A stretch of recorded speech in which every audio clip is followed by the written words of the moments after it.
some sauce, and a generous dab of butter, and you have the makings of a first-class meal. A generous dab of butter. That's so badly worded. Let's blast it.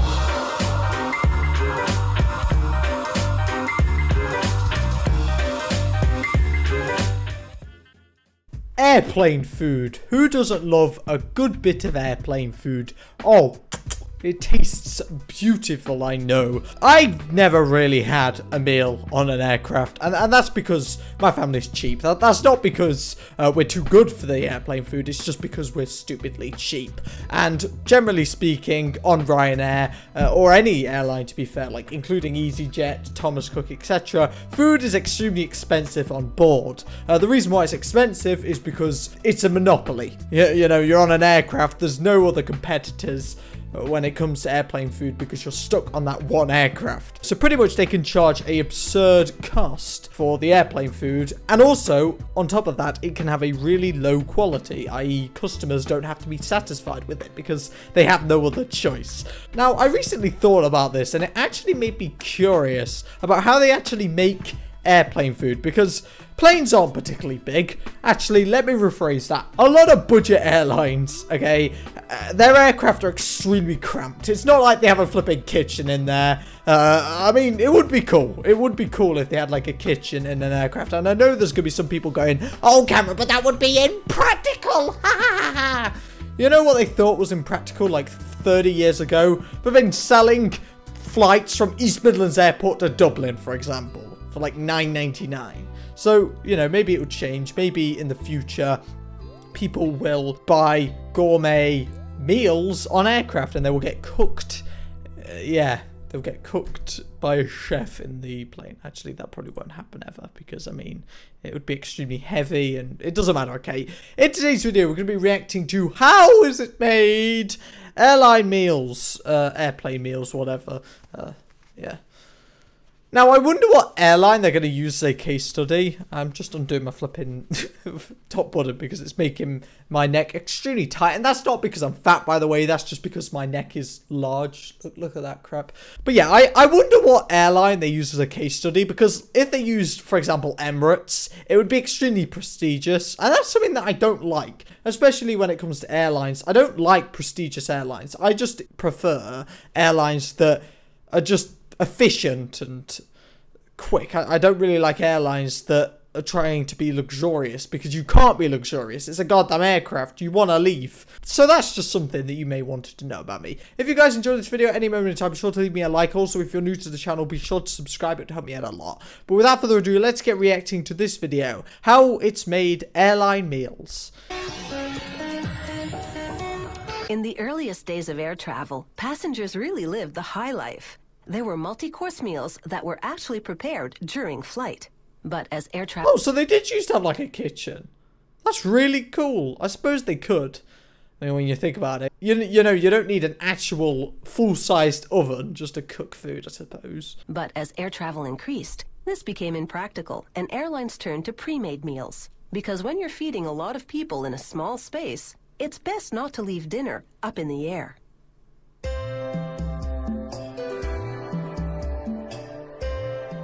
These are meals meant for a higher purpose, as in feeding folks at an altitude of thousands of meters. That's why you don't see any soufflés here. They couldn't possibly rise to the occasion. Wait, what does that even mean? English is my first language, believe it or not. I don't even know what that means. This video is too technical for me, and I never thought I would come to that conclusion with a how it's made video, but you know. It's just one of the things they consider when preparing airline meals. Airline meals start with loads of ingredients. They make 45,000 meals at a central facility in one day. So they make it all in a separate facility. That's pretty cool. And I presume that they reheat it in the aircraft? Of course, the cooks wash their hands very thoroughly. Oh, I should bloody hope so. I love how they mentioned that in the video. The first step of a cooking book, for example, a cooking recipe, is never wash your hands, because they presume that you're already going to do that. So I don't understand why, you know, they're mentioning that at the start of the video. because they don't want any germs stowed away in the meal. Really? Wow, I didn't know about that. Like, I love it how some of the aspects to this video are really, you know, confusing and technical. That's why you don't see any soufflés here. They couldn't possibly rise to the occasion. But then other points are completely simplistic and unnecessary. Do you see that? They have like a pedal for the tap. That's a good idea. They cook on grills that are 1.5 meters long. Okay, so they're not actually on the plane yet. Okay, I was going to say if the taps were like that on the plane, that would be cool. But if they're at a flipping, you know, cooking facility, it's not that cool because, I mean, it's so large scale. At one end, they stir-fry a big batch of veggies, while at the other, they sauté potatoes. Okay, I want to see how they reheat it on the plane because I'm not bothered A about it. pilot must eat a different meal than his counterpart to minimize the risk of food-related illness compromising the flight. The cooked food will now be blast chilled in special fridges. Whoa. They're not just chilled, they're blast chilled. And not just in fridges, special fridges. This music. It's just terrible. Jesus. They scrub up again as they prepare to assemble the meals. I swear that's the same stock footage that they used before.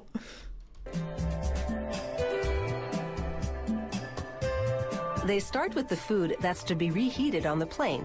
It goes into foil containers. Smaller containers inside help to control the portion sizes. They're careful not to overstuff them because that could cause messy spills later. And also it means that they'll cost more for the airline.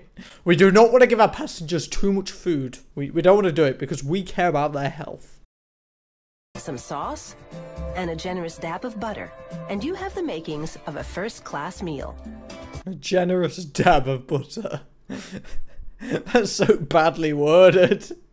Oh, Timmy, could you just give me a glamorous, respectful dab of butter? Could you spread it on my thick, strong, turgid toast?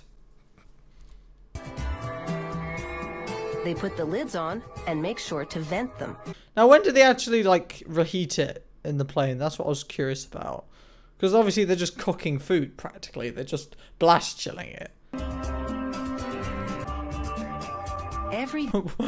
I love that vigorous pointing. Hey, Cameron, you see this cake here?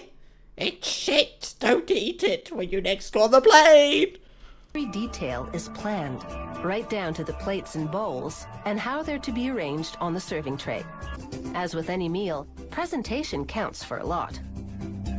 You see, I'm one of the few people who doesn't care about the presentation of food. Like, recently, I was looking through random GCSE past papers because I was just curious to see what they were like. And I looked at this food tech GCSE past paper, and the question stated, oh, James has 2 slices of toast with peanut butter on. How could he arrange them to look presentable and appealing? And I looked at the mark scheme and it was so just random. Like, the answers that you could have given were completely random. And I think that signifies how it doesn't matter how food's laid out. Generally speaking, there's no rule to it looking good. So because of that, I don't care. You know, if I see some chicken, some potatoes and some green beans on there, you can make it look nice by flipping combining all of them. I never really understood why people care about the presentation of food. Like, if it's warm and edible, it's good enough. Of course, meals for passengers in the economy section are more simple, and the planning less detailed. You see, this is something that I never really got with a lot of airlines. Why do they prioritize the first class passengers? I know generally they make more money for the airline, but I generally believe that if you really satisfy the passengers in economy, you'd be a lot more respected, because the people who fly in first class already have a really luxurious life. Why would you want to keep making that life more luxurious? Why don't you help the people who don't have as much money? You know, and why don't they give more attention to detail? Because if the passengers are happy with the economy service, they may become loyal to the airline and then may actually go into the first class sector. The food-laden trays all go onto trolleys. and they roll them into a big refrigerated room where they're arranged according to the flight number. They won't be here for long because every meal made is to be served that day. And all the groundwork beforehand is sure to pay off once passengers and crew are en route. That's actually really interesting. It's really interesting to see how the efficiency and productivity of food with aviation just goes so smoothly. Like, Jesus Christ, that's so interesting. I don't know why. I don't know if you guys found this video at all interesting, but I certainly did. Ha ha ha. Generally speaking, though, I've never had a meal on an aircraft because I've never been bothered. Like, what my family normally do is we normally get like a meal deal at the airport and just eat it on the plane. It's a lot easier, it's a lot cheaper, and generally it tastes a lot nicer. Actually, thinking about it in the future, I remember an experience in which I bought a drink from the airport, and I just opened it, and the flaming bottle literally exploded in front of me. It was so loud, and everyone was like, "What? There was a bomb? Hang on a minute." That was flipping terrifying. Jesus Christ. Anyway, guys, I'm going to end this video here. If you guys enjoyed this video, be sure to leave me a like. It helps me out a lot. Leave me a comment and also subscribe to the channel if you're new today. Hope you guys have a good day. Hope you guys buy some aircraft food. And you have a good day. Are you not flying soon? Buy aircraft food anyway. Yeah.